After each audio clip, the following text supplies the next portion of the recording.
En 1878, Friedrich Nietzsche se encontraba solo. Había roto con Wagner, su maestro e ideal artístico, al que ahora veía como símbolo de decadencia, nacionalismo y religión. Su cuerpo estaba enfermo, pero fue ese mismo dolor el que lo llevó a depurarse. A dejar atrás la superstición, el consuelo divino y las metáforas religiosas. Fue el precio de pensar con libertad. Vagó por Europa como un desterrado voluntario. Sin patria, sin iglesia, sin tribu. Solo con unos libros, una libreta y un pensamiento cada vez más afilado.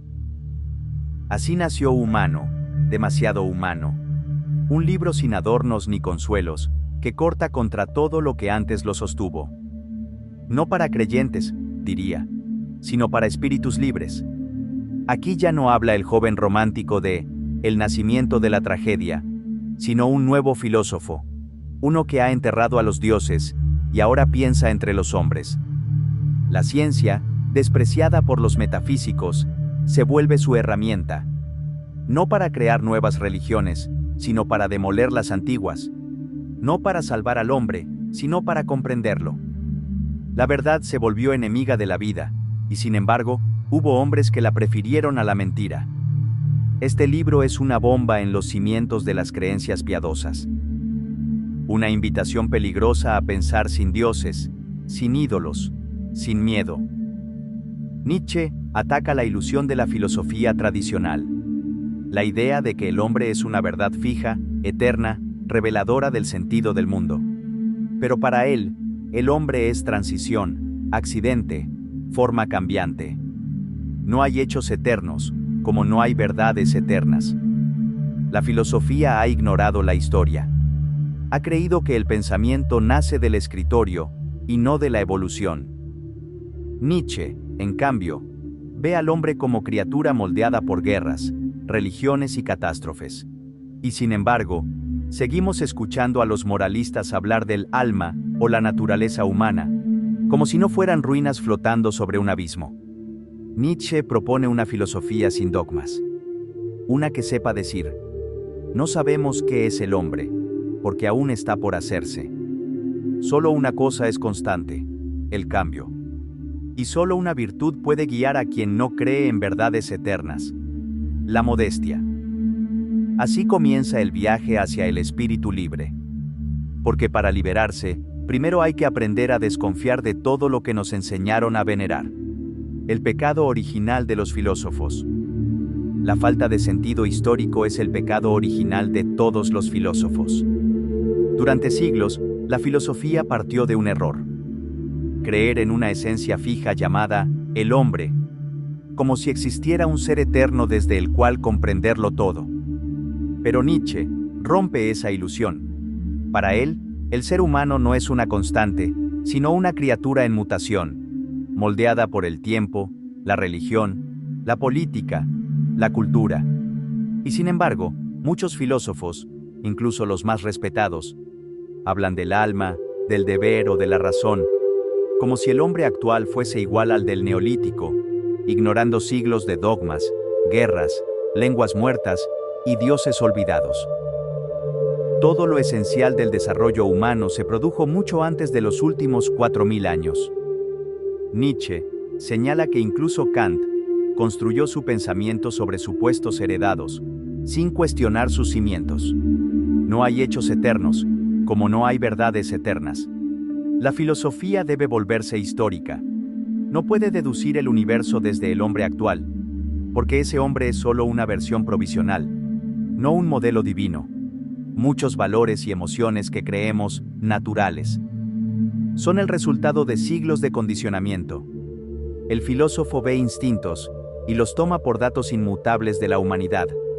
Quien quiera pensar con libertad debe reconocer, hasta su conciencia es producto de la historia. Y pensar sin historia es pensar mal. De ahora en adelante se necesita una filosofía histórica, y junto a ella, la virtud de la modestia. El escéptico, cuando la metafísica ya no consuela. Supongamos por un momento que no existe otro mundo. Nietzsche no intenta demostrar la muerte de Dios. Actúa como si ya fuera un hecho. Y lanza la pregunta: ¿cómo vivir cuando el cielo está vacío? Cuando ya no hay redención, juicio, ni sentido eterno. Aquí nace el verdadero escepticismo, no como negación cínica, sino como punto de partida. Si no creemos en el alma ni en el pecado, ¿cómo mirar al mundo? El mundo no es ni bueno ni malo, solo nosotros lo hemos vuelto así. Ni optimismo ni pesimismo. Ambos son teologías disfrazadas de filosofía. El mundo no debería ser nada, simplemente es. El espíritu libre debe aprender a mirar ese mundo sin juicio, como quien contempla una tormenta o un abismo, sin adoración, sin condena, solo con comprensión. Este es el momento más difícil, cuando se han apagado las viejas luces, y aún no se encienden las nuevas. Pero también es el punto de partida. La cuestión no es si Dios existe, sino si podemos vivir sin necesitarlo. El colérico y el origen de la violencia moral. Debemos guardarnos de quien se encoleriza con nosotros, como de quien hubiera atentado alguna vez contra nuestra vida. Para Nietzsche, la cólera no es solo una emoción, es un residuo tribal, un reflejo primitivo, donde el ego reacciona como si fuera sagrado. El colérico no argumenta, impone. Es la figura moderna de una cultura que no sabe dialogar, solo castigar. Y no siempre grita, a veces hiere con la mirada, con el gesto, con el tono. Esa violencia sutil, en la política, en la escuela, en la familia, sigue disfrazada de disciplina, autoridad, honor. Pero no es respeto, es miedo. No es virtud, sino barbarie maquillada. El intento de hacer callar al otro por medio de la amenaza es propio de una cultura primitiva. El espíritu libre no puede florecer donde domina el colérico, porque el pensamiento necesita diálogo, no imposición. Nietzsche no propone domarlo, sino superarlo. Reemplazar esa fuerza tosca por el poder silencioso del pensamiento claro. El colérico es el eco del pasado, pero el espíritu libre no grita, comprende. La vanidad como máscara del espíritu sometido. El vanidoso quiere complacerse a sí mismo, pero necesita que tú lo mires mientras lo hace. Para Nietzsche, la vanidad no es inocente. Es un disfraz que el alma adopta para sentirse real, a través de la mirada ajena. La mayoría no busca verdad o libertad, sino aprobación. De padres, amigos, jefes o dioses. Y confunde esa aprobación con valor personal. El individuo refuerza su imagen, usando como espejo la opinión de los demás. Así, la vanidad se convierte en una forma de esclavitud. Vivimos para destacar, pero quedamos atrapados en la mirada del otro. Incluso el mérito genuino se vuelve dudoso cuando es gritado. El arrogante, al reclamar admiración, hace que le resten valor precisamente por ello. El espíritu libre renuncia a ser visto para poder ser verdadero. No se alimenta de aplausos, ni se desmorona en el silencio. No busca gustar, busca ser. No hablamos de humildad artificial, sino de libertad interior, el derecho a no importarle a nadie. Espíritus sometidos versus espíritus libres. El espíritu libre no quiere fe, quiere razones. Nietzsche traza una frontera clara entre quienes creen por costumbre y quienes buscan por convicción. El espíritu sometido no elige su fe ni su moral, simplemente las hereda. Cree por inercia, no por reflexión. Es cristiano o patriota porque nació dentro de esas ideas, no porque las haya comparado o comprendido. El espíritu sometido ha encontrado sus creencias disponibles, como quien nace en una tierra de viñedos y termina bebiendo vino.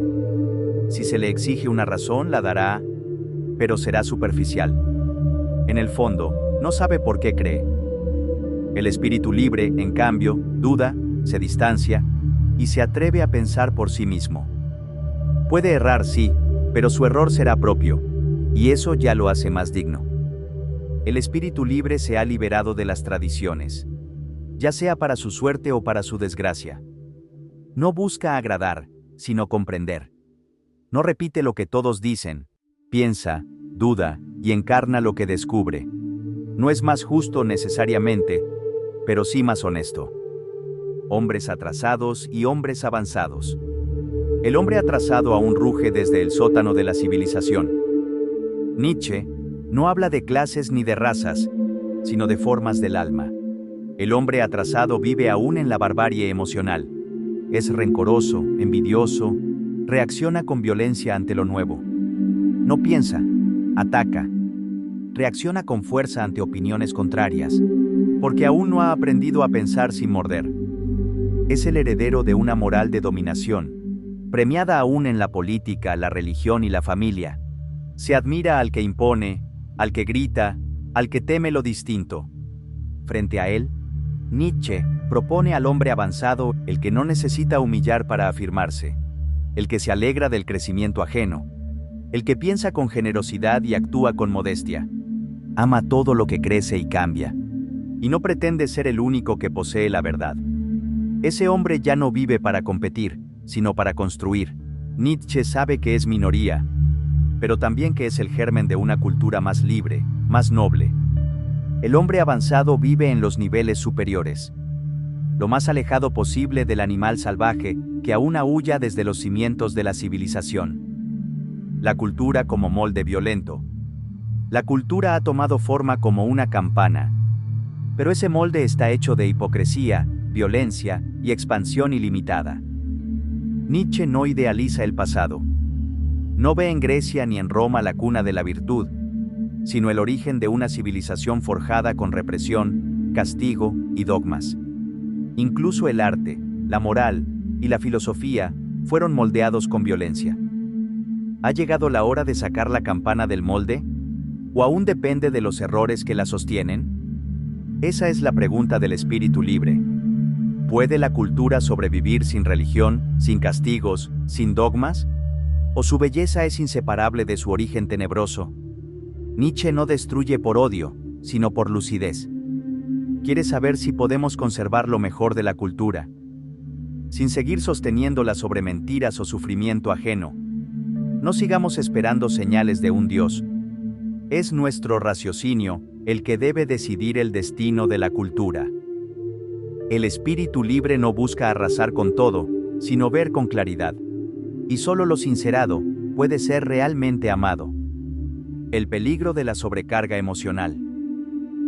La suma de nuestros conocimientos, sentimientos y experiencias ha provocado ese peligro universal que supone la sobreexcitación. La cultura moderna, tan rica en emociones y arte, ha creado un exceso, una neurosis colectiva, una sensibilidad al borde del colapso. No faltan ideas ni inspiración. Falta espacio, serenidad, silencio. Contamos con 1000 maneras de conquistar la salud, pero sigue faltando lo esencial, una disminución de esa tensión emocional.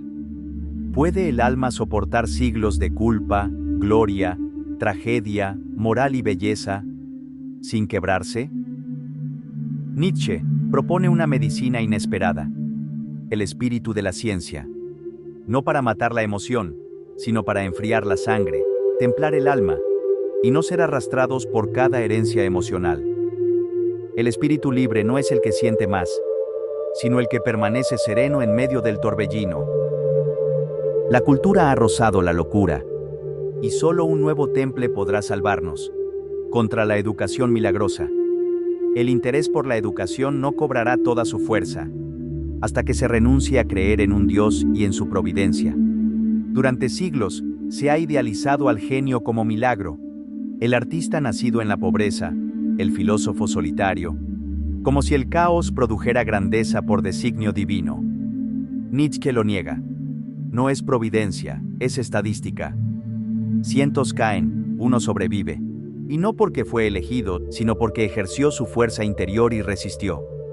El único que supera las condiciones hostiles es quien ha acrecentado su energía. Por eso, la buena educación no nace del milagro, sino de 3 preguntas clave. ¿Cuánta energía se hereda? ¿Cómo suscitar nuevas energías? ¿Cómo adaptar al individuo a la cultura, sin quebrarlo? La verdadera educación no crea creyentes, sino seres sólidos, capaces de sostenerse en la tensión del mundo. No busca mártires ni profetas, sino personas capaces de vivir sin necesidad de ser salvadas. El milagro educativo no existe. Existe la voluntad, la energía y la inteligencia. Mesura, ciencia y acción sin dogma. La cultura no fue creada por el Estado, fue creada a pesar del Estado. El desarrollo del pensamiento libre no es obra del poder, sino su desafío. La educación estatal, desde la polis griega, no formaba pensadores, sino ciudadanos obedientes. Y aunque celebremos a sus figuras, Nietzsche dice, la cultura nació a pesar de ellas. La educación constitucional mantenía a todas las generaciones en un mismo y único nivel. El pensamiento libre cambia ideas, sí, pero también actitudes. Debilita la codicia, cuestiona la violencia, disuelve el dogma. Por eso el poder le teme. No puede usarlo, ni manipularlo, ni convertirlo en herramienta. La firme decisión de pensar garantiza una forma mesurada de obrar. El pensamiento libre no es caos ni impulso, es claridad, templanza y acción lúcida. Y en un mundo regido por la emoción y el hábito, ese tipo de alma es un terremoto silencioso. La mesura del pensamiento libre es la forma más alta de disidencia. El movimiento circular de la humanidad. Puede que la humanidad no sea más que una fase, una transición entre el animal y el animal. Hemos creído en el progreso como un camino ascendente. Más ciencia, más moral, más cultura. Pero Nietzsche rompe esa ilusión. La humanidad puede retroceder, como ocurrió tras la caída de Roma, cuando se entró en siglos de oscurantismo. Lo mismo que la decadencia de Roma provocó un afeamiento generalizado del hombre, podría ocurrir con nosotros. Hoy hay señales: saturación cultural, fatiga moral, pérdida de pensamiento crítico y glorificación del resentimiento. Todo eso desgasta al individuo y prepara el terreno para la involución. Y si caemos, no habrá castigo ni redención. Solo un silencio final. Puede que el hombre salido del mono vuelva al mono. Pero Nietzsche no es un pesimista, sino un vigía. Y si podemos imaginar ese destino, también podemos resistirlo. El espíritu libre es quien rompe el ciclo, quien impide el eterno retorno de la mediocridad. El salto del espíritu libre.